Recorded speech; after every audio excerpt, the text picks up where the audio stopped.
Welcome to the Tesla Arena in Prague, and you could tell I have 3 layers on, and you could tell it's a hockey rink by day because it's about, I don't know, well, 13 degrees, 14 degrees here, Celsius, probably 55 degrees for us Americans. You guys want to know about the rig today. This is the European setup. Been using kind of the same stuff for a while, but I do change it up a little bit. Newest addition to the thing is the Crybaby Joe Bonamassa wah, which is basically what it is. It's a copy of a 1967 very early Crybaby, you know, Halo inductor, and it's really wicked, and I really love them. And they're a handful. You know, they have a huge sweep, and sometimes they howl a little bit, but there's a sweet spot that you get a feedback like no other. It's really been great. Fuzz face, this one here is the second one that George built for me back 4 or 5 years ago, and still running. Yeah. Still settings are still stuck on 10, everything on 10. And if I need to, I move it with my foot. It looks like it. Full tone tremolo, which is always on, and tube screamer. So for some boost and for some feedback. Pork loin, way huge pork loin, great pedal. Really thickens up the sound.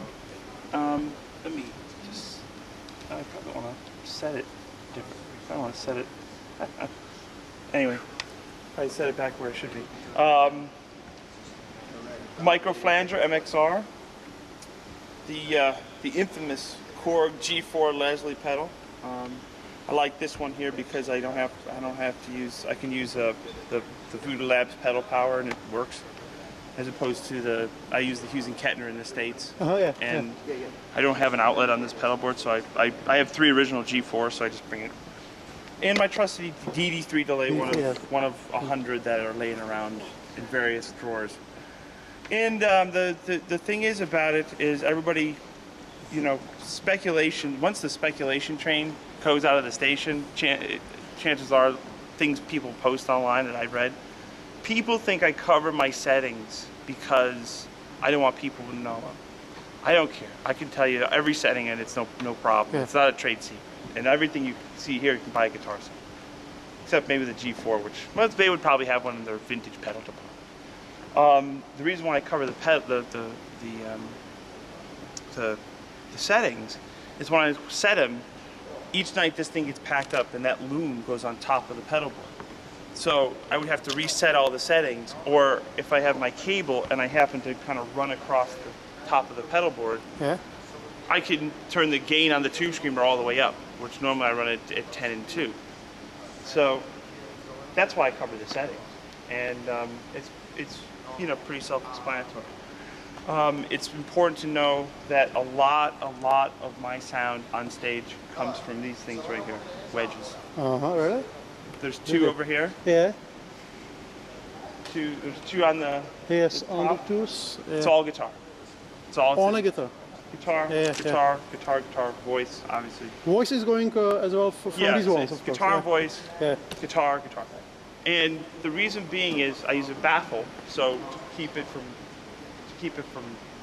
killing people out there. Yeah. And what I'm trying to do is I'm trying to achieve the same amount of headroom no matter where I go on stage. If I walk here, I turn the guitar down, it reacts the same. If I walk over there, I turn the guitar down, it reacts the same. The amps, basically it's a lot of the same stuff I've been using. Marshall 2555, which is essentially a Jubilee, only built in 1988, not 87. Yes. So, great. I got this one. This is the second one I got from my friend Andy. And Andy sold me both of them.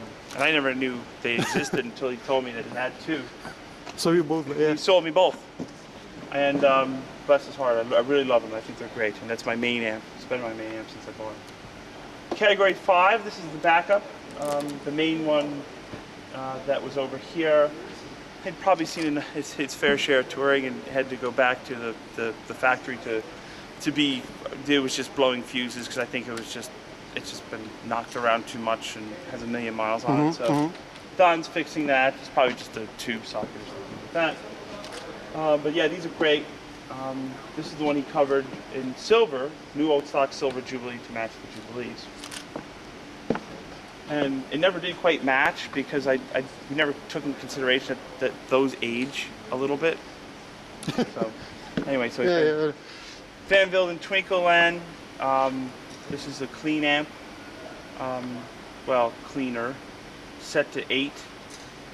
So it's just like a big twin set to 8 reverb. I get it.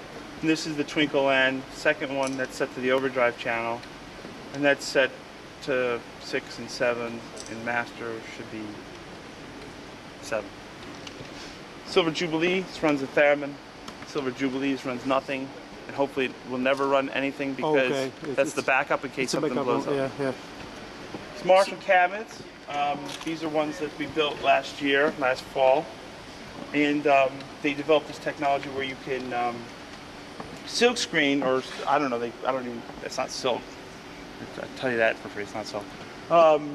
They can put images on grill cloth.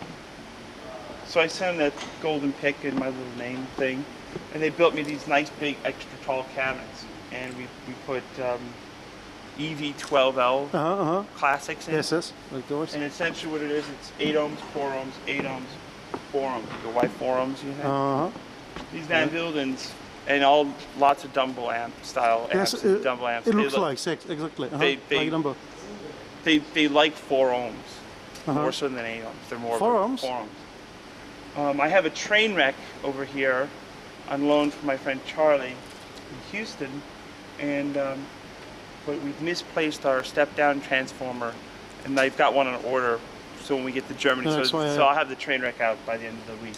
But at this point, I can't plug it into a socket. And there's one microphone, 421. And 4 Palmer speaker, 5 Palmer speaker simulators. And I like them just as good as Mike's, if not better. I feel that you really get an immediate attack and a great warm sound straight up the Palmer. So we use one mic, and that's for the main amp, and then the alternate ones are blended in with the Palmers because you also save phase cancellation. Yes. Because you used to mic all these, and it just would be like putting a phase 45. So that's the reason why you're using only one microphone, because of phases, or? Yeah, we found that we had to cut down to one mic because we're getting so much phase. Because if I had this amp on here, and this column of speakers, and then this amp, but then there's 2 mics here and here, those mics are going to pick up that sound. So what you're getting is all this phase and all this phase. And all this. Okay, so you saw it by only one. That's all. So now it's immediate. And the speaker simulator actually they sound just as good. So anyway. Okay, boss. And that's it. Thank you very much.